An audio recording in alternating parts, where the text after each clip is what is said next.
Featherweight champion Alexander Volkanovski successfully defended his title in a Fight of the Year contender against Brian Ortega in the headline of UFC 266 over the weekend. Poor Ortega suffered an uncomfortable amount of damage for the second time in his career.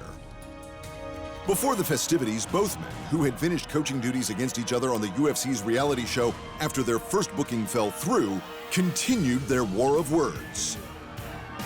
The champ took aim at his opponent's record of failed drug tests. What upsets me the most is I'm professional.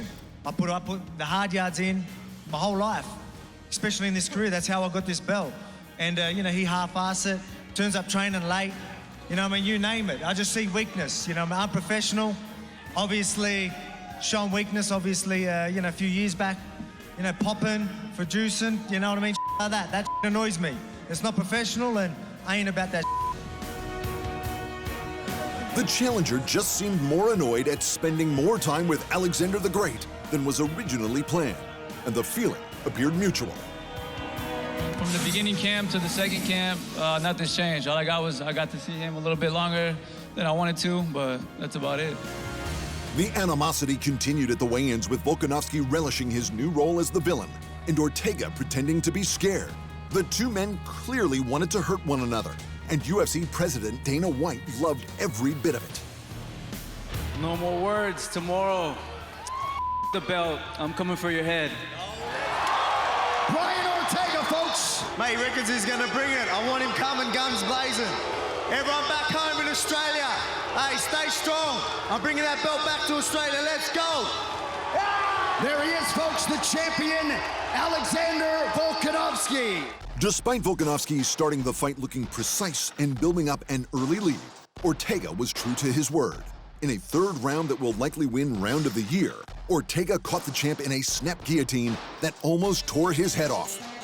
We talk about me, going through adversity and, always being prepared and busting my ass and never give up attitude and all that. That's just exactly what you're seeing. I was deep. That was as deep as it can get. No, as deep as it can get. I remember I was making weird noises.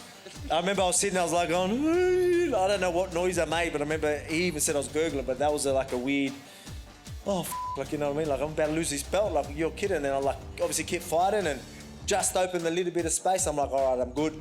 And then got my chin out and then it was all good. And then I knew I'd be up from there. And then he chucked me in the triangle as well. So, mate, he just shows, T-City, he's known for his jiu-jitsu. I thought that he wouldn't get me that deep, but he did, credit to him.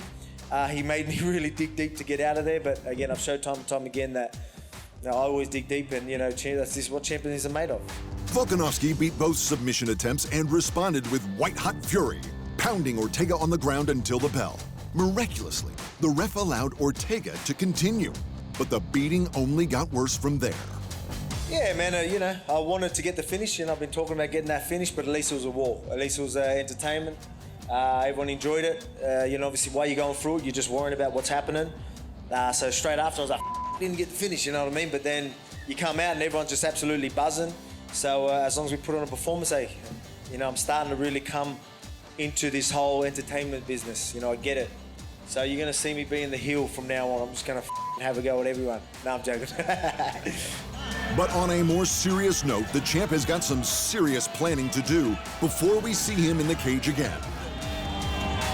Again, I had, 14 months off because of this whole, I'm thinking of even, maybe bring the family over and stay here for a year, ride out this lockdown thing because it's a mess, and that's why I said this fight was for everyone back home that are struggling. They're going through tough times in New Zealand and Australia. So, so that's why we're going to talk to the family, talk to the team and see what's our best move. There were no surprises in the co-main event as flyweight champion Valentina Shevchenko completely dominated Lauren Murphy on her way to a fourth-round stoppage. This was in contrast to Murphy's predictions, as she did her best to hype up her chances beforehand. I believe my best is good enough to beat anybody in the world, and I love the position that I'm in. I get to climb the mountain. I'm gonna walk through the fire. I get to shock the world. I have everything to gain in this fight. And I kind of feel bad for Valentina because it's like, if she looks even like less than superhuman for even a second in the fight, people are gonna say, oh my God, Lauren Murphy of all people made you look human. That's a lot of pressure on the champ, you know? So I'm happy to be where I'm at. The most dominant champ in women's flyweight history, however, was as stoic and relaxed as ever. I know it's gonna be a very good fight. I hope Lauren gonna bring everything that she has, because I don't want anything like more, nothing more. I gonna do for my job. I gonna go in there, like put best performance what I can do, try to find my finish as sooner as I can, and take my belt back. That's it. If what Murphy brought was her best, then she may need to rethink her career. The challenger only managed to land 11 strikes to the champ's 98. A series of blows in the fourth led to a takedown and the finish for the champ's sixth title defense. And she wants more. My ultimate goal as a martial artist to reach the level when your opponents, when they fighting each other, they looks like furious, powerful, very strong. But when they fight me, it's kind of like they cannot touch you, but you can finish them. It's kind of like what I want being as a martial artist, untouchable. This is kind of like next level of martial artist. And nostalgia fans got a dopamine hit as Nick Diaz returned to the cage for the first time in 6 years to rematch Robbie Lawler. The bout was moved up a division to middleweight at the last minute, and the Stockton legend looked like he needed the leeway. The two vets put on a shockingly entertaining striking display, considering they last met 17 years ago. But Lawler's conditioning looked to be the difference, as he stayed busier and knocked Diaz into verbally submitting early in the third. Of course, Volkanovski and Ortega won fight of the night. Balashvili won a bonus for his utterly insane comeback over Marlon Moraes. And heavyweight Chris Daukaus took the final 50 grand for his KO of Shamil Abdurakhimov. In less welcome news, former pound-for-pound great Jon Jones has been arrested in Las Vegas just hours after his fight with Alexander Gustafsson was inducted into the UFC Hall of Fame. The troubled fighter is charged with domestic violence and damaging a police vehicle, although Jones was upbeat with press about his training and imminent move to heavyweight only hours before. This arrest could spell the end of the troubled star's career.